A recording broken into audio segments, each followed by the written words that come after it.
Another Monday night, another Raw on Netflix on the road to WrestleMania 41. Welcome back, guys, to Fog Wrestling for your Raw preview. We could probably sum it up how we sum up every other preview.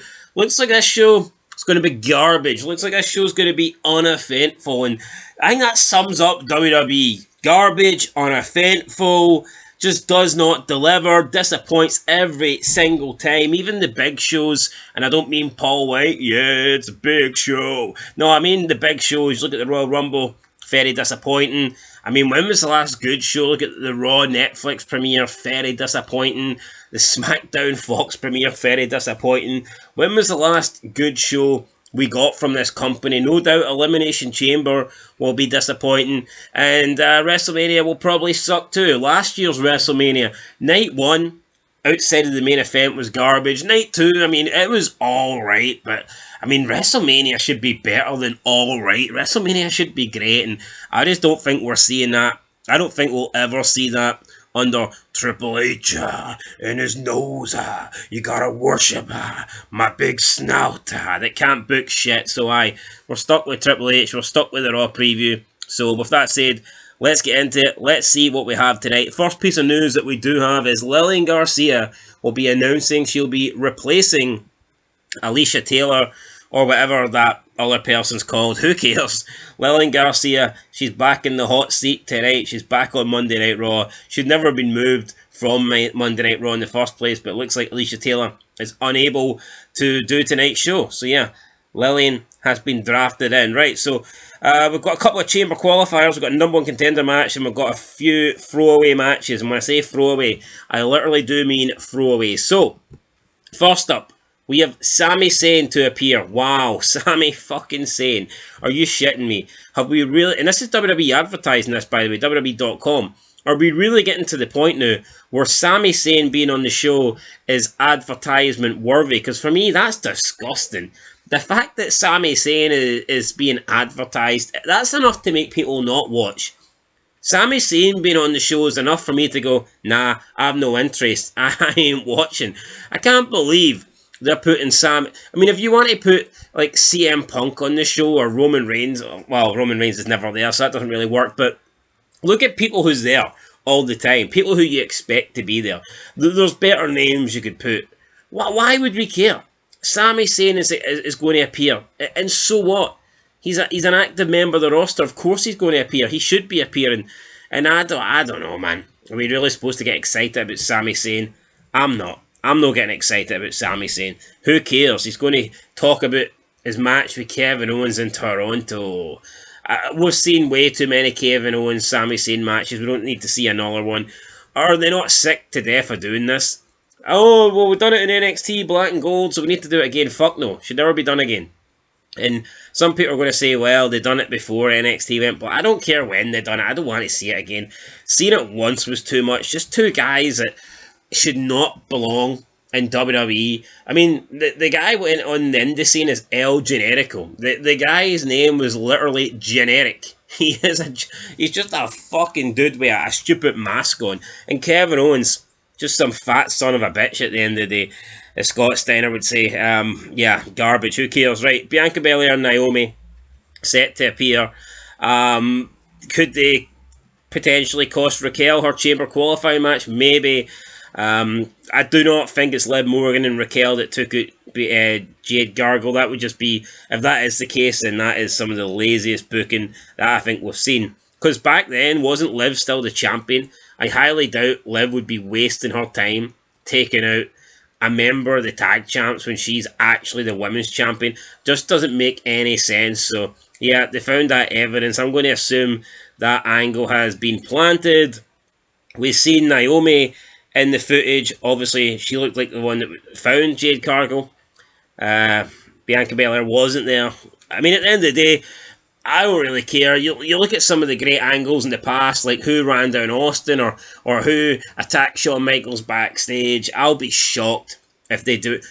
It was you, Hunter. You damn right it was me, Shawn. You know, they ain't going to do anything like that. We ain't going to get nothing good. It'll be crap. Is it Naomi? Is it Bianca Belair? I mean, at this point, who the fuck cares? Honestly, I don't. Pete Dunne will take on Panther. As if seeing it once a few weeks ago wasn't enough, we're getting it again. Just a match that I didn't want to see the first time. Certainly don't need to see it a second time. But, we're getting it. So, yeah, lucky us. Who wants to see it? Nobody. But we're getting it. We're going to pretend that Penta's this huge star. I don't know. Wasn't the deal Pete Dunne or Chad Gable? Who was this luchador? Who was this luchador that Chad Gable was going to get? He was in talks with to take on Panther. What happened to that? I thought Chad Gable was looking for a Mexican guy to take on Panther. Is there any update on that? Did that happen? Did I miss that shit? I don't know. But do I care? No, I don't. Panther's going to win in a match that honestly could put you to sleep. The whole show could do that, to be fair, but I mean, this one especially. Up next, got AJ Styles versus Dominic Mysterio. My favourite match of the night. It's a shame that nothing at stake, though. No title, no qualifier, no number one contender. Just AJ versus Dominic in a match that doesn't mean anything. AJ will probably win because, Dominic Mysterio, he's not allowed to win ever since he was, beat up and, battered and castrated by Rhea Ripley. Dominic's just a little bitch with nothing left. All he's got is his chicken nuggets and he ain't going to pick up any W's tonight. So AJ Styles will win that one. We've got Dakota Kai taking on Ivy Nile for the women's IC title number one contender. I'd be shocked if Ivy Nile didn't win this. Either way, none of these two are going to beat the new champion. And they're trying to pretend that this belt matters. They've already flopped. The IC women's title is already a disaster. When she won it and then the next week didn't appear, that to me, it was already dead before that because they pretty much moved it from the premiere and that told you what we already knew, that belt was worthless. But yeah, look, anyone who thinks this IC title for the women's was needed, it was not. Alright, what you need is, you just need the championships to be defended more often. You need feuds to be wrapped up from month to month, okay? See if feuds didn't last 4, 5, 6 months, rivalries didn't last that long, then maybe you could put more women into the title picture scene. Did you ever think about that one, triple fucking big nose H? Did you ever think that here, see, instead of having this feud last from June, or let's be honest, Liv Morgan, Rhea Ripley's last at about 2 years. But if you regularly changed it up and you had different feuds after every pay-per-view, if you have Rhea Ripley, for example, of the belt for 6 months, she could easily face 6 opponents in those 6 months for the belt. And you could try and elevate people into the title picture. But with WWE, 6 months, you're lucky if you get 2 feuds. You're lucky if they give you 2 feuds within a 6-month period. Because everything is slow, everything is boring, everything is drawn out, everything sucks. Let's just be fucking honest, guys. If you've seen good wrestling, then you know this isn't it. But, it is what it is. So, some people will get down on their hands and knees and defend and beg this shit. I really don't understand why, but some people enjoy this. Crazy motherfuckers. Right, I'm going to go Ivy now. We've got Roxanne Perez versus Raquel Rodriguez. Roxanne Perez, I think, will win. Maybe Bianca and Naomi will cause a distraction. Roxanne Perez is not officially a member of Raw, but Bayley is in the chamber. Honestly, man, is this all they've got? You pinned me in the chamber, so now we need to face each other at WrestleMania. How fucking lazy is that? They're pretty much going to do that with Priest and Drew, it looks like. Now it looks like there's a chance for them to do that with Perez and Bayley. They might even do that with Logan Paul and Punk or Cena and Paul. It's just, it is. It's the lowest common denominator. They treat wrestling fans like they're spastics, and a lot of them are. Got to call out there. A lot of them are, but what happened to actual stories? What happened to interesting fucking feuds? Where's Jericho spilling coffee on the burnt Big Red Machine and then getting thrown through a window? Where's I want to see, where's Val Venus? And I know I'm just plucking random shout here, but where's Val Venus sleeping with Mr. Fucking Fuji or whatever he's called, Mr. Tokyo's wife?